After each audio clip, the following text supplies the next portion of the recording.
Well, no doubt about it. Parts of the Northeast look like a winter wonderland tonight. The snow our nor'easter dumped sure is pretty to look at, but it is a traveler's nightmare. In fact, it has stopped thousands and thousands of travelers cold in their tracks.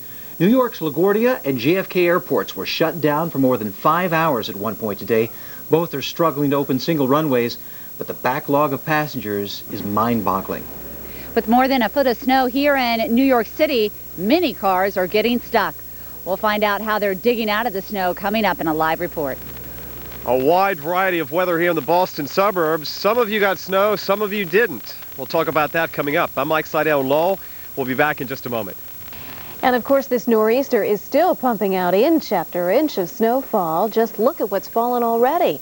Our winter weather expert Paul Kosin will join us with what's yet to come. Hello and welcome to our continuing coverage of the Winter Blitz. I'm Sharon Resulton. And I'm Nick Walker. Our nor'easter continues to rear its ugly head tonight, and this is one we aren't going to forget for some time to come. Many places have more than 2 feet of snow on the ground already. Let's take a look at a few totals, and 29 inches at Mountain Creek, New Jersey in the northern portion of the state. Randolph has 26 on the ground, Vernon 25, and Greenwich, Connecticut 16 inches, Newark, New Jersey 14 inches. Many areas set record snowfalls for the date. As always, the Weather Channel is providing the kind of coverage you've come to expect. Our winter weather expert Paul Kosin will join us with the latest. Mike Seidel is out in the thick of things in Lowell, Massachusetts. But first, let's throw it to Jennifer Lopez in New York City, which has been buried in heavy snow there.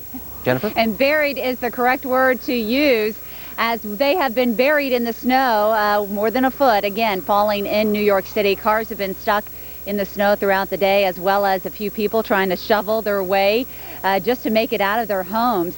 Earlier, we found a car that was stuck in the snow, a bright red one, barely could see it, just the red from the paint job, but this is what it looked like and how many people it took for this one vehicle to get down the street.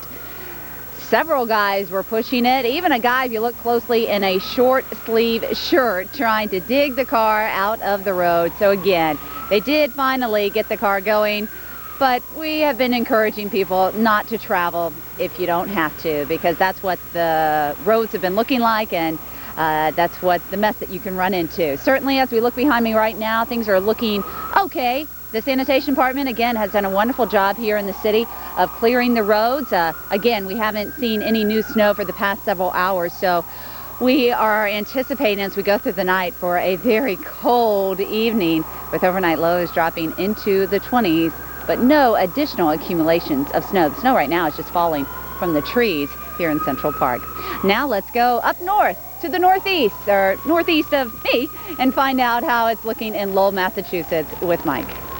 Hey Jennifer, here in Lowell, the snow has backed off considerably over the past hour. Some of that dry air starts to surge in, what we call the dry slot, or as we used to call, for those of us who love snow, the dreaded dry tongue, because it would cut off the snowfall. That doesn't mean we're through snowing here, but we've gotten most of our snowfall, and we'll show you how much we got in a minute. But in Boston, it's been all rain. They had a little bit of snow early on, but in the city, you're thinking, where's the problems? There are no problems in Boston, except the fact that you had a lot of wind earlier, a cold rain, and the airport, although it's open, about 85% of the flights have been canceled this evening. So again, check with your carrier, your airline, for tomorrow's schedule.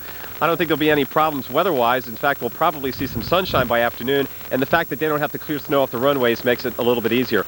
Let's take a look at the snowfall total here in Lowell, Massachusetts, beautiful southern New England, and about 7.5 to 8 inches is a pretty decent average for central and eastern Massachusetts. Again, once you get west of 495 and 128 out here in the suburbs away from the coast, temperatures in Boston right now, Logan, in the upper 30s. Take a look at snowfall in the past, and we all remember 95, 96 because we had over 100 inches of snow.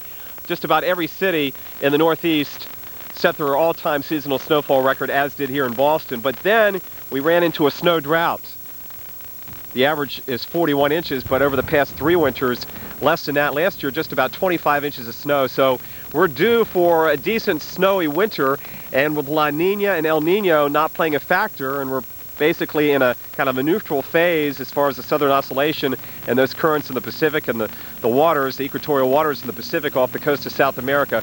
It looks like, it would seem like, as we've seen so far, this winter is going to be colder and snowier than the past, and that's the way it's been tonight here in Lowell. 8 inches so far, but again, in Boston, it's been mostly rain. The Mass Pike, the speed limit is 40 miles an hour, just about statewide. Nick? All right, thank you very much. Mike Seidel reporting from Lowell, Massachusetts. And now we want to turn it over to our winter weather expert, Paul Kosin. And Paul, even though the worst of it may be over, still some snow to come for New England. There's still going to be some snow to come for New England as low pressure is redeveloping off the Massachusetts coastline. That's going to bring some heavy snow into Maine. To touch on some of Mike's comments, we also have what's called a blocking pattern, called the Greenland block or North Atlantic oscillation, in a certain phase which really allows the cold air to come down, covers much of the United States during the last several weeks. And as a result, we had a block in place that really kept that cold air coming and really sort of set up the conditions that allowed this major storm to occur in the east. A lot of the eastern U.S. is going to be well below normal for the month. Let's take a quick review of the storm. Last 36 hours, let's look at the satellite picture. Storm system moved down to the southeast across the Midwest after producing up to 8 inches of snow across that region, and then watch as the storm develops overnight right about this point here and then moves up along the coastline with that widely expanding comma cloud-shaped cloud feature. Very classic example of a major storm development associated with a very intense upper-level system that was intensifying. So if we're looking at the current radar right now, our surface low is still in eastern Connecticut. New low starting to develop just around the nearby Boston area. That's going to be moving slowly overnight towards the northeast, where we're East and teens also on into Tuesday across this region. Little bit of a moderating trend perhaps by midweek and also extending on into Thursday. So we'll keep an eye out for that for some of you. But again, it's just going to be a chilly go of it, and we're just going to have to kind of grin and bear it because that cold air is here to stay. You're looking now at the overnight lows. This will give you an idea of some of the extremes. I've already showed you the afternoon highs. Now you can see for Monday, it's going to be a cold one to start out the new year. As far south as northern Arkansas, single digits below zero. And again, the cold air penetrating much of the east for the upcoming week. We'll be right back. Introducing the latest in all-weather gear from LL Bean. It's warm, waterproof, and rugged. It's the new LL Bean Edition Outback from Subaru. With full-time all-wheel drive, classic LL Bean styling, and a new, powerful 6-cylinder engine that makes the toughest drive a walk in the woods. The LL Bean Edition Outback, new from Subaru. Arca, sold separately. Test drive the beauty of all-wheel drive at a Subaru dealer near you.